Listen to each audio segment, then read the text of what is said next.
Assalamualaikum warahmatullahi wabarakatuh. Hai, saya Agni Widyasmara.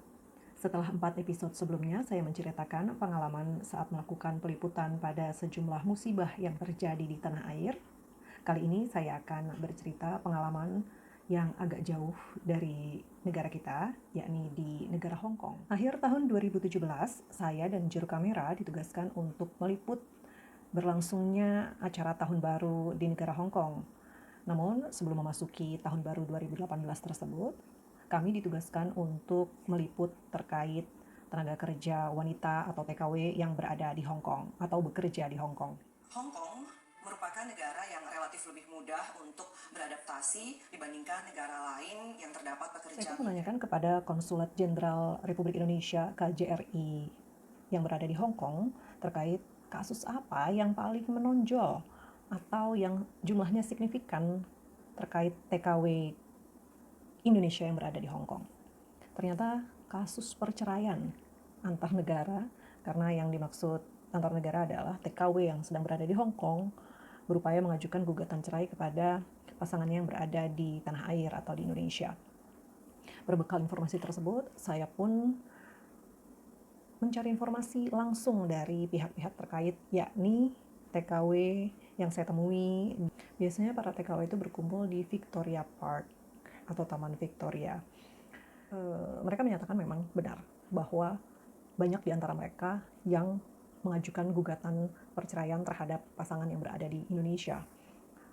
Salah satu penyebabnya adalah faktor ekonomi yang memaksa mereka pada saat masih berada di Indonesia untuk menikah di usia yang masih sangat muda. Mereka tidak berani menentang pilihan atau permintaan dari orang tua mereka, sehingga mereka terpaksa menikah dengan pilihan orang tua guna mengurangi beban perekonomian keluarga. Pada saat mereka beranjak agak dewasa, mereka pun memberanikan diri untuk mencari peruntungan di luar daerah mereka. Dan ternyata di setiap daerah banyak yang menawarkan kepada perempuan-perempuan di perdesaan untuk bekerja di luar negeri. Kesempatan itu pun tidak mereka sia-siakan. Mereka mengikuti agen-agen yang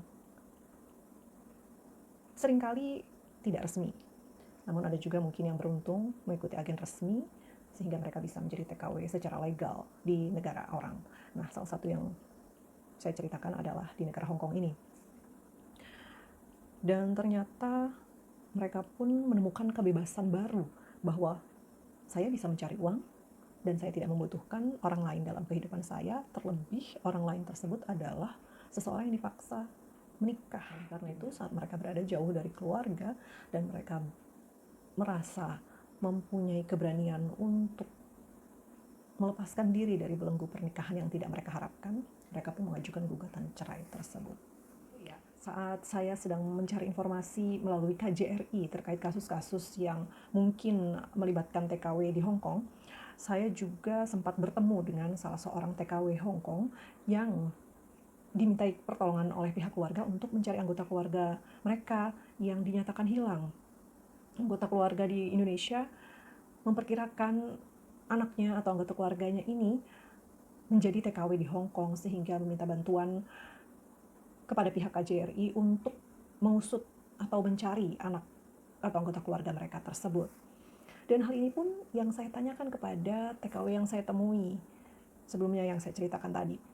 Dan ternyata TKW tersebut tidak heran jika banyak pengaduan dari anggota keluarga di tanah air yang merasa kehilangan anggota keluarganya.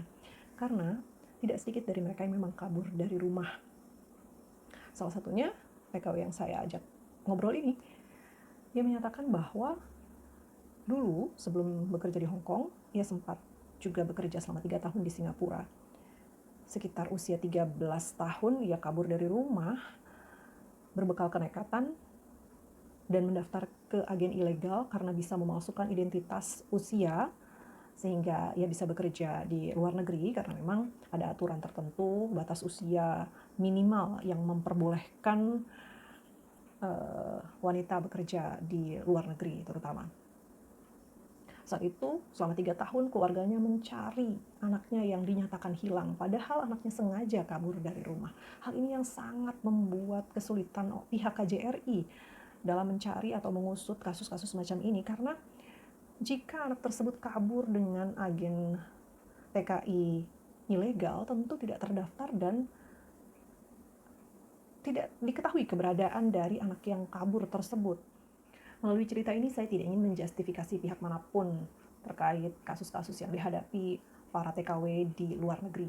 Melainkan ini menjadi pengetahuan bagi kita bersama bahwa tidak sedikit dari para TKW tersebut yang memang pergi meninggalkan keluarganya atas keinginan pribadi tanpa desakan pihak manapun, bahkan kabur dari anggota keluarga mereka karena ingin membebaskan diri dari banyak hal yang tentu tidak kita ketahui yang mereka rasakan.